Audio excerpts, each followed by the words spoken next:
Alright, we are doing the Indiana first place deck profile for, Winter States for February. For some reason, a few people were like, oh hey, we want your Kagero list again.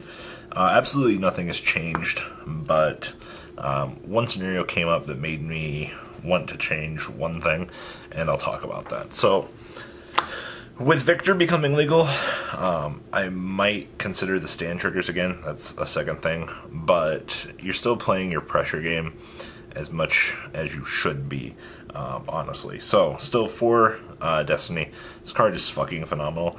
If you stride and you don't kill your opponent with Drachma, you can kill something in the front row and then Legion into the X. Actually, that's how I beat Big Belly.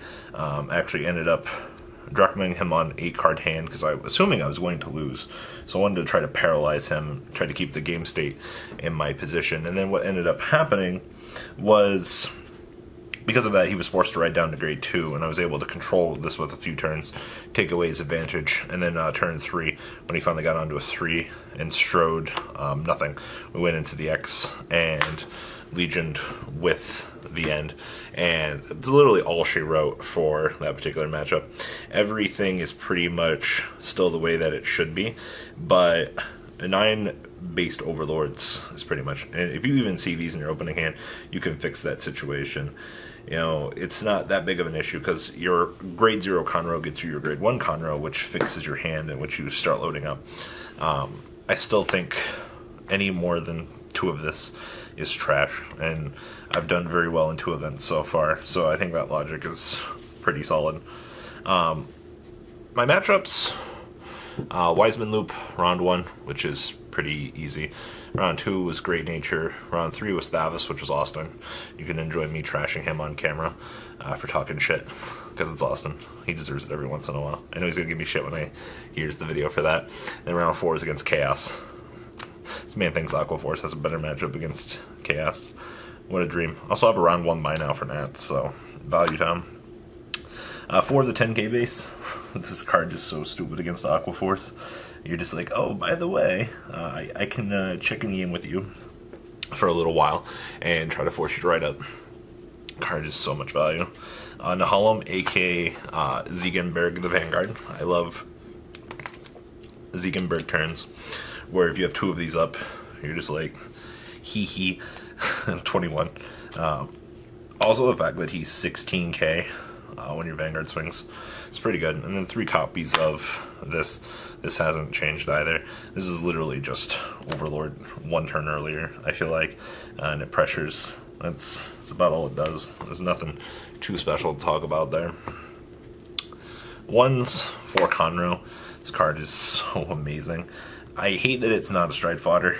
I don't really countercharge all that much with him, but at the end of the day, what he does, fixing your turn 1, or your level 3, and being able to pressure your opponent, is what makes him good.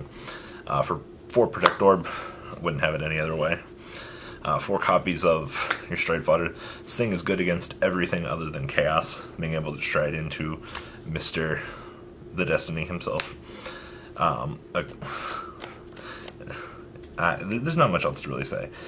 Being able to just set up, draw back some cards later the game goes for when your whiffs start to miss. Very pressuring.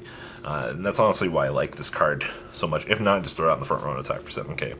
1 stride fodder. Nothing also has changed here. You can search it off Conroe if you need, depending on what the situation calls for. And sometimes you'll have 1/3, so you'll go fetch this, or you can go search for other Overlords to start setting up, depending on the situation.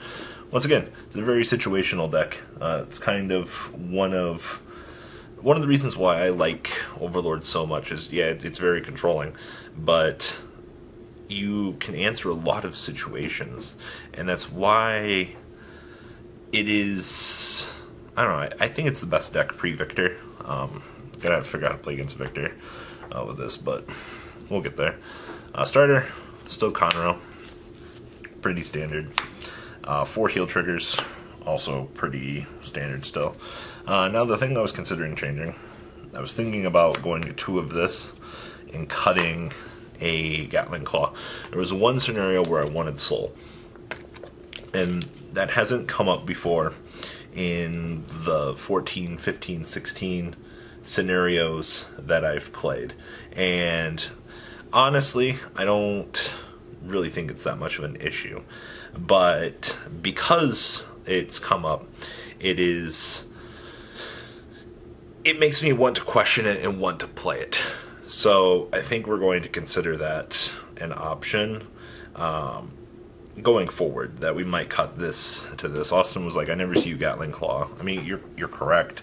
I don't, but it's there for the pesky starters that I needed, and that was originally my thought process. But 2 of this might be something that I consider in the future.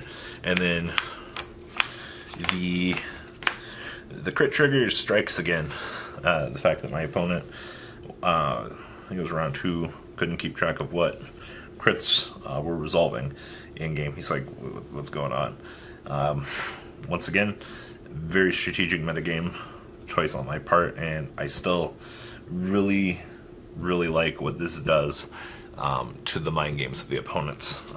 Just making sure that you're doing what you need to do with that. Plus, who doesn't love 7 different crits?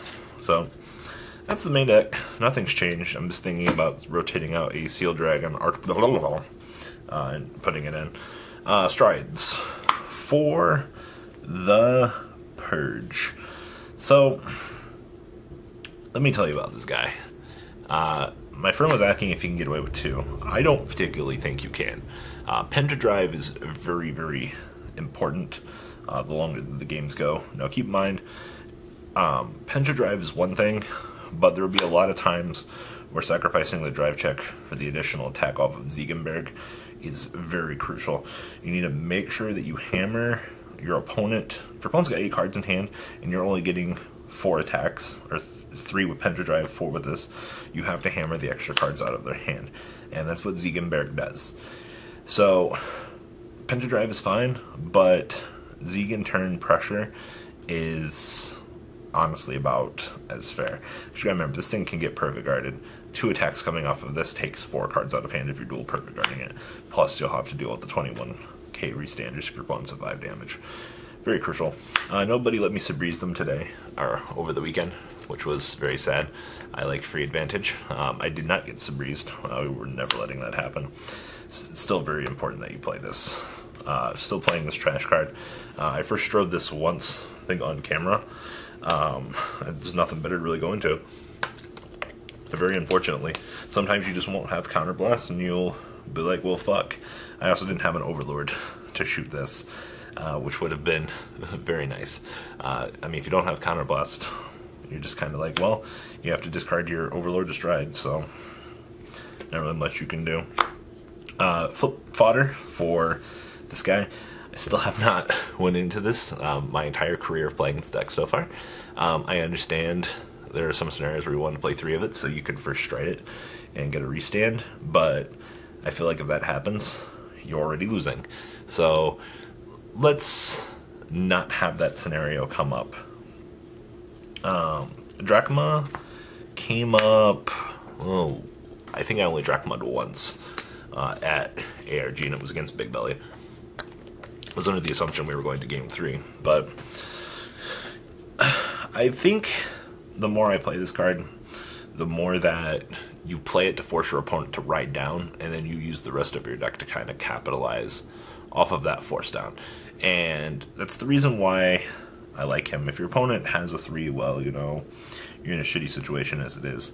But you paralyze your opponent's Vanguard enough for your next turn to finish them off with Legion, or really anything else that your deck needs.